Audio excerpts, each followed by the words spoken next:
সমবেত বন্ধুগণ, ভারতীয় জনতা পার্টি পশ্চিমবঙ্গ রাজ্য কমিটির পক্ষ থেকে সারা পশ্চিম বাংলা ব্যাপী 2 ঘন্টার পথ অবরোধ বিক্ষোভ কর্মসূচি গ্রহণ করা হয়েছে।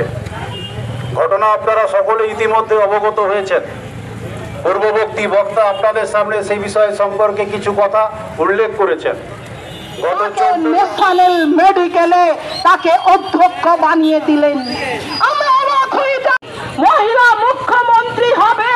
তাদের মনের মধ্যে একটা স্বপ্ন ছিল, শুধু লক্ষ্মীর ভান্ডার তারা চায় না, তারা কন্যাশ্রী চায় না, তারা কন্যার নিরাপদ। যখন প্রতিবাদ হচ্ছে তখন বর্ধমানে আবার একটা রেপ, তখন আমাদের কলকাতার বুকে আবার একটা রেপ, আমাদের পশ্চিম বাংলায় আমাদের জানেন যে মেডিকেল রিপোর্ট উঠে এসেছে আর্জিকরের ঘটনায়।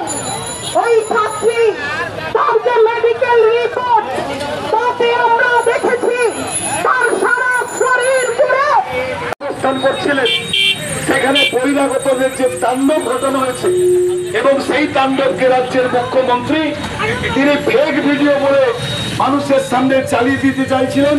তার এই মিথ্যাচারের বিরুদ্ধে আমাদের ভারতীয় জনতা পার্টির পক্ষ থেকে 2টো থেকে 4টে পর্যন্ত অবস্থান এবং বিক্ষোভ কর্মসূচি গ্রহণ করা হয়েছে।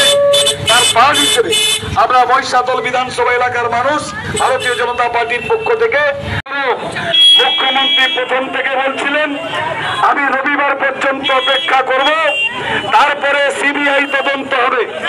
অর্থাৎ রবিবার পর্যন্ত সময় পেলে সমস্ত কিছু তথ্য প্রমাণ লোপাট করে তবে সিবিআই কে হস্তান্তর করব, যাতে সিবিআই কিছু খুঁজে না পায়। আমরা বলবো মুখ্যমন্ত্রী, আপনাকে বলতে খারাপ লাগছে, আমরা মূর্খমন্ত্রী বলেও বলি, আপনাকে যে বুদ্ধিতে আপনি চলছেন সেই বুদ্ধি আপনাকে অধঃপাতে নিয়ে যাবে, এটা মনে রাখুন। কারণ এটা পশ্চিম বাংলা, এখানে সারা বছর ধরে আপনি দাদাগিরি করবেন আর ভারতীয় জনতা পার্টি দেখবে এটা নয়। আজকে সারা রাজ্য জুড়ে সমস্ত মানুষজন তারা আজকে সোচ্চার। কেন কোনদিন সেই ঘরকে ভেঙে পড়ানো মুখ্যমন্ত্রী জবাব চাই, জবাব দাও।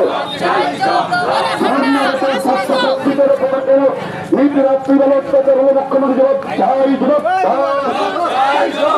কেন রাত্রিবেলা অবস্থান শত্রুদের উপর অত্যাচার হলো, মুখ্যমন্ত্রী জবাব চাই, জবাব দাও। সত্য ঘটনাকে ফেক ঘটনা বলে চালানো যায় না, যাবে বাংলার কম্পার্টমেন্টাল ফেল করা মুখ্যমন্ত্রী সত্যি ঘটনাকে ফেক ভিডিও বলে বাঁচানো যায় না, যাবে না। অবিলম্বে পুলিশ মন্ত্রী মুখ্যমন্ত্রী প্রবর্তক বিজেপি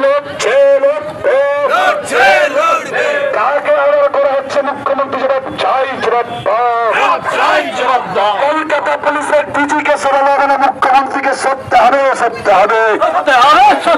শুধু কলকাতা পুলিশের ডিজি দিলীপ কলকাতার মুখ্যমন্ত্রীকে পদত্যাগ করতে হবে।